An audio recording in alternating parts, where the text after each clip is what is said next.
Venerdì 11 settembre, San Diomede Martire, è il 255 giorno dall'inizio dell'anno, ne mancano 111 al termine. Il sole sorge alle 6:44 e tramonta alle 19:29. La luna si leva a mezzanotte e tramonta alle 15:45.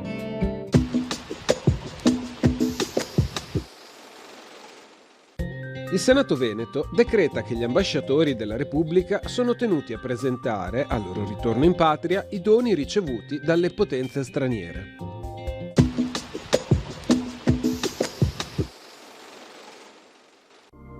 Le previsioni per domani.